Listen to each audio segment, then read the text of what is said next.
Pour les cumuls maintenant, nous partons d'un principe très simple.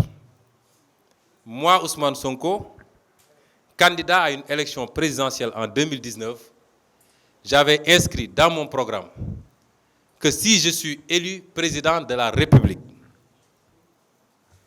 condition, si je suis élu président de la République,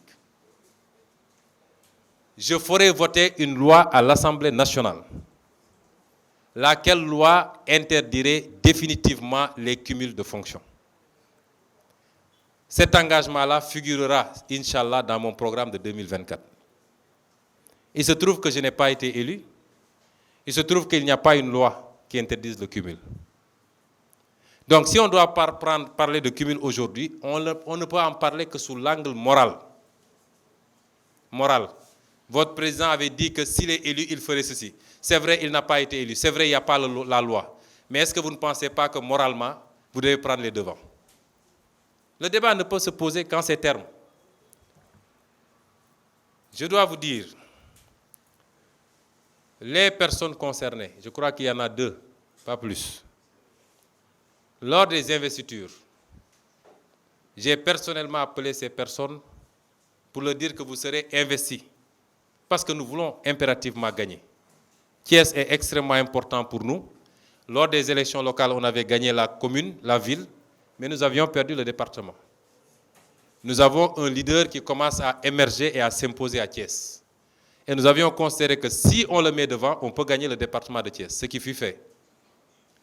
C'est la même chose pour Pikine, que l'opposition avait perdu au niveau départemental, même si on avait gagné beaucoup de communes. Nous, il y a eu Ascani, on n'avait pas de liste au niveau départemental. Je leur ai dit, on va vous mettre parce qu'il faut qu'on gagne. Mais si on gagne, je ne peux pas vous l'imposer.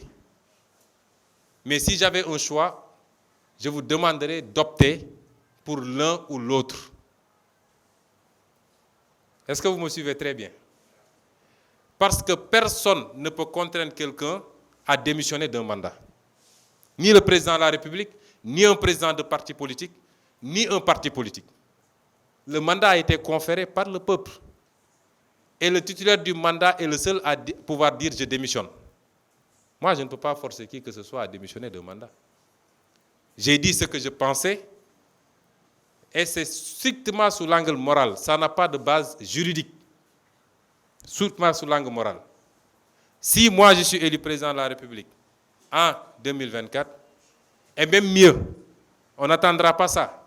Parmi les projets de loi que nous sommes en train, sur lesquels nous réfléchissons, pour que notre groupe parlementaire les dépose sur la table de l'Assemblée, figure justement un projet de loi sur l'interdiction de cumul.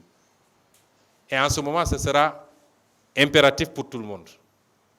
Donc, le débat sur le cumul de mandat est un débat strictement moral. Moi, je peux avoir mon opinion.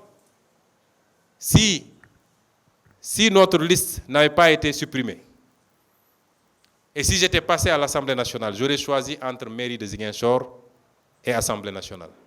Mais ça me concerne moi. Parce que je crois fondamentalement à cela. Je suis maire d'une ville, je sais la charge de travail que cela requiert. J'ai été député, je sais la charge de travail que ça requiert. Et il y a suffisamment de Sénégalais assez compétents pour faire le travail.